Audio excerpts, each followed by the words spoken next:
Iran's Foreign Minister Araghchi suggests that hidden regional actors, including Israel, may be fueling instability across the Gulf. Iran's messaging signals that Israel or UAE relations are increasingly under Tehran's radar, with warnings framed as part of rising regional tension. Araghchi is cautioning both Washington and Abu Dhabi, saying the Strait of Hormuz crisis cannot be solved through military escalation.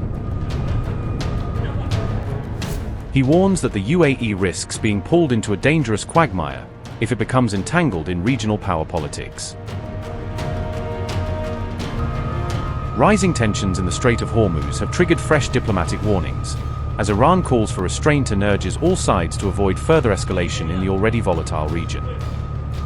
Iran's Foreign Minister Abbas Araghchi said recent developments clearly show that there is no military solution to the ongoing crisis, stressing that continued confrontation will only deepen instability. Araghchi made these remarks as the United States reportedly launched what it called Project Freedom, an operation that immediately drew a strong response from Iranian forces in the region. Abbas Araghchi said, and I quote, "Events in Hormuz make clear that there's no military solution to a political crisis. As talks are making progress with Pakistan's gracious effort, the US should be wary of being dragged back into quagmire by ill-wishers.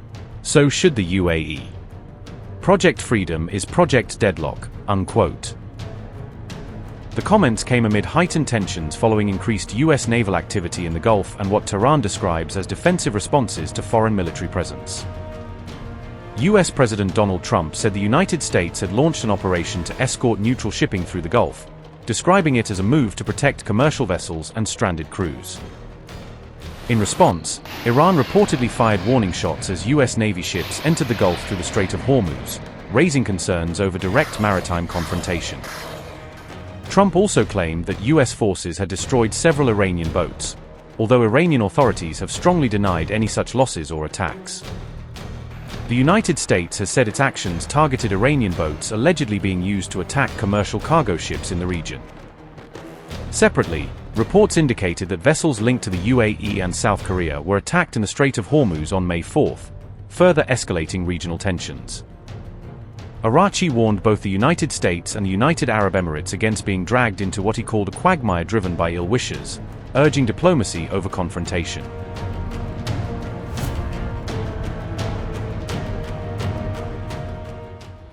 Escalation is spreading across the Gulf region, with Iran issuing strong and direct warnings to its regional adversaries amid rapidly rising tensions.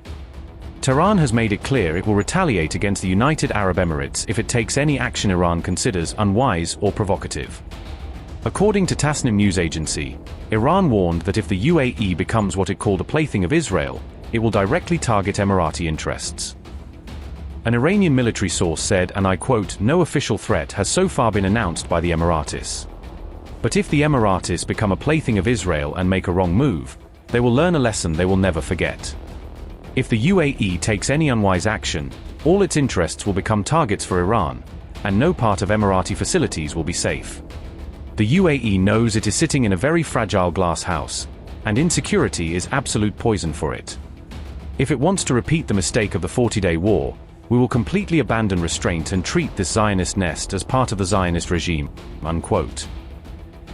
Tehran has framed the Fujairah incident as a retaliatory move, blaming what it describes as ongoing US adventurism in the region. Iranian state media claims the Fujairah strike was not a pre-planned operation, insisting it was a reaction triggered by US actions.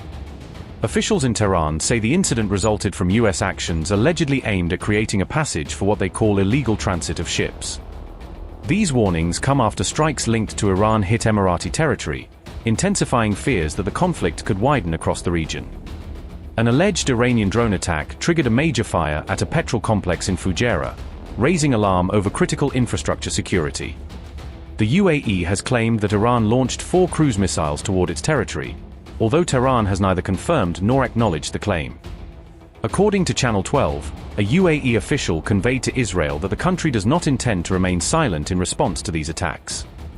Both the UAE and South Korea reported strikes on ships passing through the crucial Strait of Hormuz on May 4, adding to concerns over maritime security.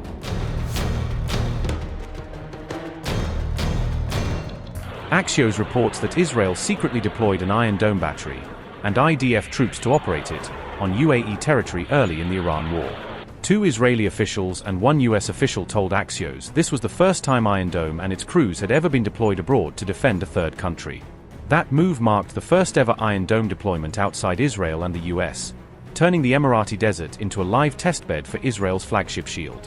One Israeli official said the UAE-based battery intercepted dozens of Iranian missiles aimed at Emirati targets, adding another layer to the Gulf's defense.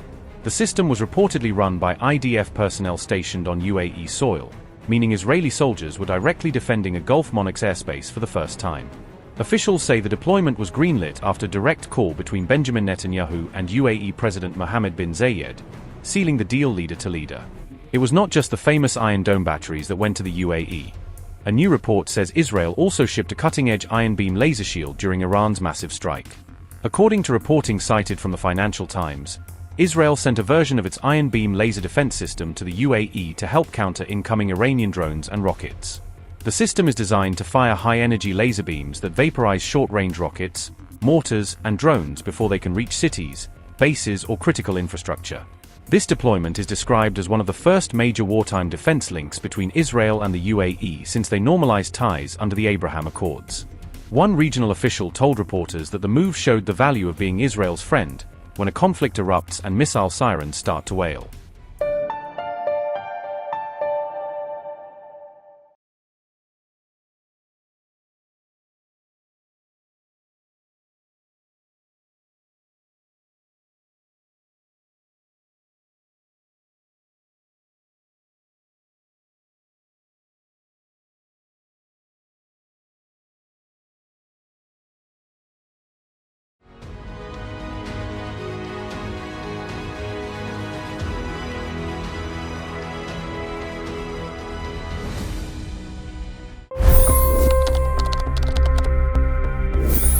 $25 crore गरीब गरीबी को परास्त करके बाहर निकले। For the good of our nation, let's work together and let's truly make America great again. The fastest news breaks. Requested PM saying that look, you will have to speak to Putin and to Zelensky.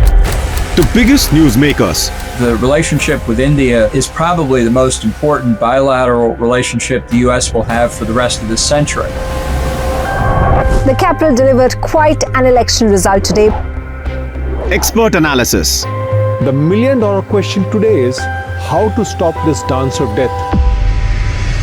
Ground reports. I'm standing at the crossroad of the Kumbh Mela. Behind me are more than 100 entry ghats. Long-form interviews. Exclusionary politics is reflected in Manipur case as well. You don't bother because this is a small state.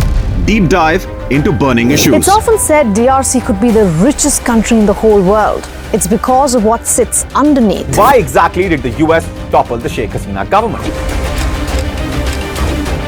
HD videos. We don't just break news, we break it down.